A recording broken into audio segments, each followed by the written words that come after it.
What's up YouTube, Redbeard's Garage, and welcome back to another video. Today we're going to be continuing on the street go-kart build.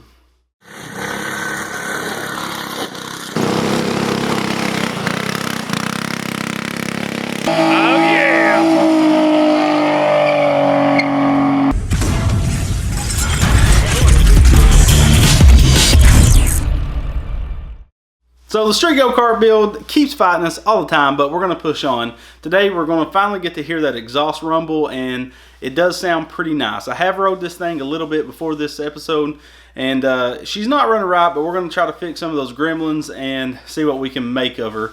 So without further ado, let's jump right into this thing, and let's hear this baby purr. Okay, I'm about to put the seat on this street go-kart and give it a try. This is how I did the throttle this time. I had an old throttle cable with an eyelet. We bolted that eyelet to the throttle shaft going up to the pedal, and then I had to make a little bit of some brackets for the time being. I did an L bracket to hold the throttle cable in place, and then I made this little setup to actually work the throttle butterfly. So as you can see, I got an eyelet off the stock Predator 212 throttle linkage, and basically when you pull the pedal, it pulls that butterfly, and I got a return spring back there, and the pedal also has a return spring. You can see I actually took the cold air intake, I guess you would call it, and put it inside the little engine bay, so it looks good. And there's the exhaust all done, and we haven't put the wing on, of course, yet because we're still not done with everything. So let's throw that seat on and take it down the road.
Okay, as you heard, this engine I do believe has a UT2 coil in it.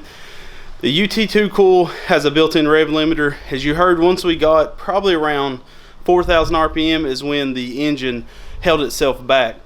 So I have rode this thing already, and it's not that great. I mean, you would expect it to be more powerful out of the hole. It is running way too rich. As you've seen when I started, it blew a little bit of blue smoke out. So what I need to do next on this go-kart is find the right jet for it. I got my jets mixed up, so that's most of the problem. And we also, the axle's already completely rusted again. These axles from BMI karts are garbage. I'm telling you, when I got it in the mail, it already had started rusting inside the box. And the one on Little Red that I got from Go Power Sports is completely shiny. Been out in the rain just like this one has, and has no rust whatsoever. So I highly recommend getting the axles from Go Power Sports because it's going to be a lot easier when you do maintenance on it. So what I'm going to do is dig through my jets, try to find the right jet for this, because I got them all mixed up when I first did this go-kart. I had 3 of them. Had the stock 13 horse jet, which probably would have been about right for this engine. It may even need the 11 horse jet, and if that's the case, I do have an 11 horse off of a pressure washer, or a generator I should say, right here, that I can take the jet out and clean it really good to put in this carburetor. But it's definitely not running right, and it cuts out. And I do have a brand new coil that does not have the UT2 spec in it. So what we need to do is pull the side cover off the engine, pull the bow off the carburetor, get that jet swapped out, and then put the new coil in it, if it is a UT2 coil. How you can tell is they'll have more than one wire. They'll have usually 2 to 4 wires. Never really messed with one personally, but it seems like this go-kart does have that coil. So we definitely need to get this thing running, because I want this thing checked off my list. It's driving me crazy. Everybody knows that this go-kart has been a burden since I started it. Don't know why. It's just maybe Satan himself made this go-kart. I don't know. But we'll get this done today and pop out some more videos. So I'm gonna get to swapping out the jet and taking that side cover off. Have I ever mentioned that I hate this go-kart?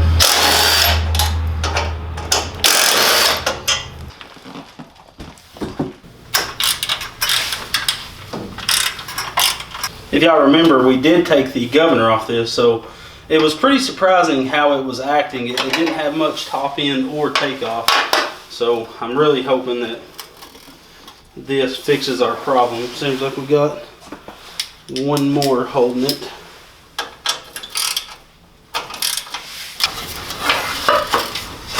Now we should be able to wiggle this throttle linkage out of here, where I don't have to go through unbolting everything. So there's that coil pack. Now it seems like it's a single corded kill switch, which would mean it's not a UT2. I'm going to remove this gas tank so we can get a better look at everything and see if it is in fact a UT2 coil. So we have both of the coils laid out on the table here. Here's the original one that was on the Honda, and here's the aftermarket one. Now, I've never seen a UT2 coil before, but it said that they have more than one wire, and this one only has one wire. So we're going to still put this new one on there and see if it makes any kind of a difference. I'm guessing it probably won't, but we'll try, and then we'll take that jet out of that carb and see if we can fix the issue with it running rich on startup. But I think this is the jet we need in there. Let's hope this is it, and let's slap this new coil pack on.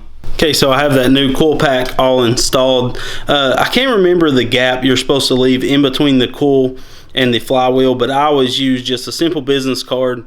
That's always worked great for me, and most people have business cards laying around. So slide a business card in between the flywheel and both of the lips on the coil pack, and make sure it's on a solid piece of the flywheel. Make sure, you know, one of the gaps isn't right there, and it should line it up just right. I've never had an issue with that. But I have the kill switch ran, the kill switch wire, and all this does is ground out the coil so it can't produce spark anymore, and that's what shuts the engine off. So I'm going to go ahead and throw this gas tank back on for right now, throw the side cover back on, and we'll see if that fixed our problem.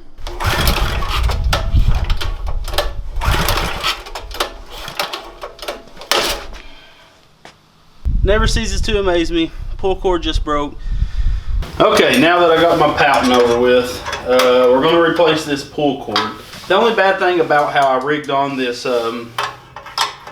this throttle linkage is it's kind of a pain taking off. I got to pull this nut and bolt that's on here for the throttle linkage setup.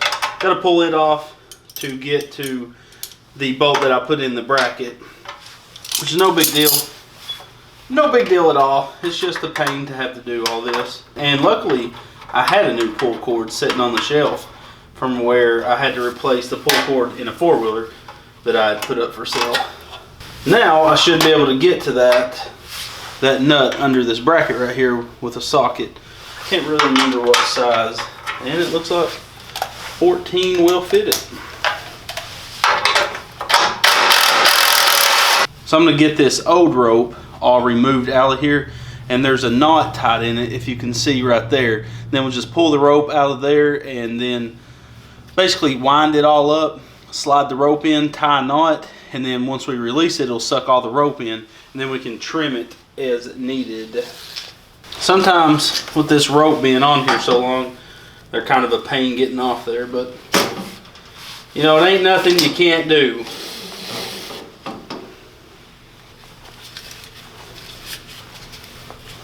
As I release this, it'll pull all the rope it needs back down in there.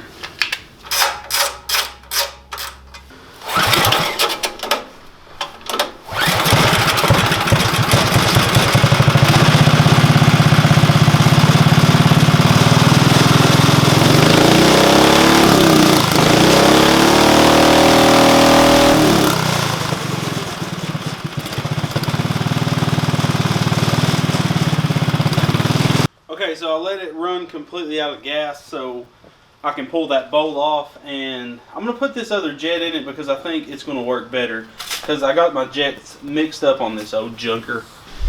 Okay, so there's a 10 in the bottom of this bowl, like always. We're just going to loosen that bad boy,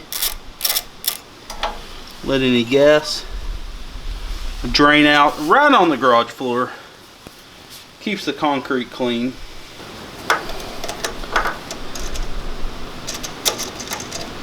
And hopefully put the right one in.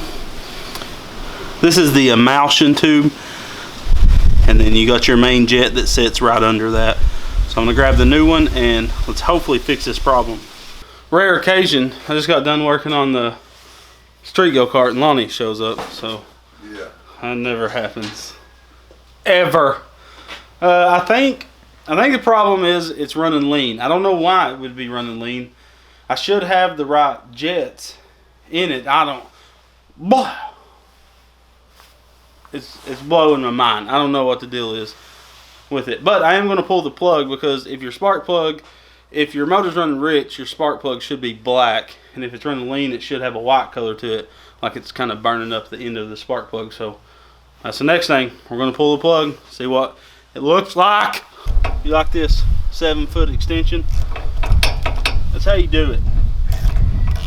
It actually, I was scared that this bar was going to block me from getting the spark plug out, but no, it did not. Moment of truth, you think it's running rich or lean? Have you even rode it? I didn't think so. You want to? I'm going to once you fix this. Oh! She is rich. Is it focusing? Is it focusing? That's a good sign of rich. So what I'm going to do is clean this plug up really good. I'm going to clean this plug up really good. Probably actually just going to throw a new plug in it. I have a brand new one sitting in there. Sorry if you're getting wind noise. It's pretty windy today. But I'm going to throw a new spark plug in this, and we're going to ride it a little bit and see what it looks like. So we'll come back to you with the results.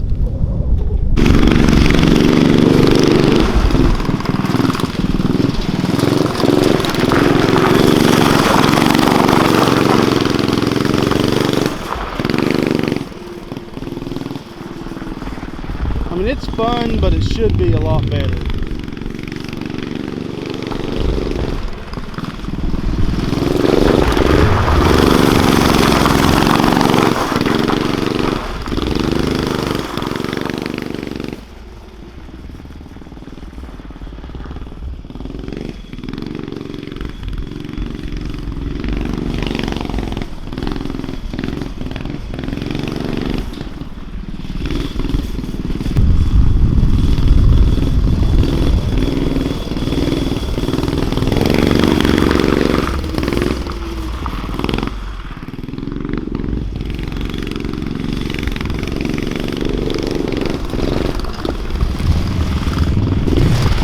Is it running worse?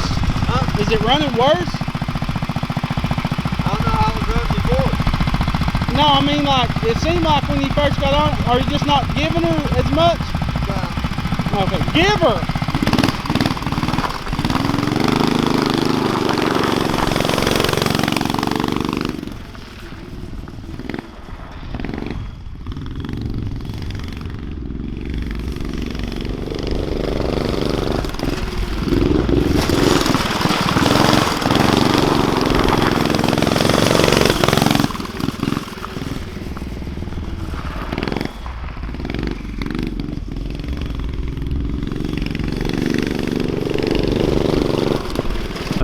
definitely not right. But if it was right, you can tell it would it'd be mean. You don't got a McCooney laying around? At least I got to see it running. I mean, you got to hear the muffler, which I think the muffler does sound pretty sweet. Oh yeah. I think I want these on everything from now on. But I don't know. If I got the steering right and we get this issue fixed, this thing, she's gonna be nice. She's gonna be nice. But and we got another surprise coming on the next episode that a subscriber sent me. I think you're gonna like it quite a bit, and they're gonna be for sale. Don't want to spoil the surprise. What do you think? Fix the front end and get the carb right, and she should be golden. Yeah. I mean, one thing with the spooler on there, we're going to get like a ton more traction. You know, the downforce, pushing down on those back tires. We ain't going to spin in gravel. It's going to be so much downforce. And on a windy day like this, I say just get it running right. I mean, I can deal with the steering if it's mean. Yeah, I mean the steering, but on the road, it's scary. Because if you turn it just a hair bit to the left, it yanks you to the left. If you, like, it's fighting to go both ways at the same time. We just need to adjust the toe, the camber, the caster, everything to do with the front end. So yeah, she's coming along. She's coming along. I don't hate her as much now. I do need to cut some off that pull cord though. As always, the street go-kart fought us, but it's coming along. I am getting pretty excited because once you get to finally ride it, you can tell there's some power there. We're just not getting it to the tires properly. We do need to find out if it's running rich or lean with this new jet in it. It's definitely not running the way it should be, but we are going to get it worked out. I'm going to order a few jets to kind of test out so we can finally find that sweet spot and get the power that we need. Guys, let me know what you think about the street go-kart in the comments below. Let me know what you think the problem could be. I know it's definitely a fuel delivery issue, but who knows, there could be something else that maybe I'm overlooking. It's always nice having all you guys' eyes looking over my projects sometimes. Make sure you go to Go Power Sports and check out all their awesome go-kart parts. A lot of their parts was used on the street go-kart, the torque converter, the wheels and tires, the steering wheel. I couldn't thank them enough for supporting the channel. And make sure if you go to purchase anything, use that discount code REDBEARD, and it'll save you 10% on your purchase so you can build you a headache like the street go-kart. Make sure to go over and like our Facebook page and follow us on Instagram because we're always putting pictures out of our projects before they come out on YouTube, and you can kind of talk to us there. I'm always answering comments. You can message me on Facebook and I will reply back. So, she's coming along, guys. It's going to be an awesome go-kart. I truly believe, and it's going to blow my mind once I get her tuned in.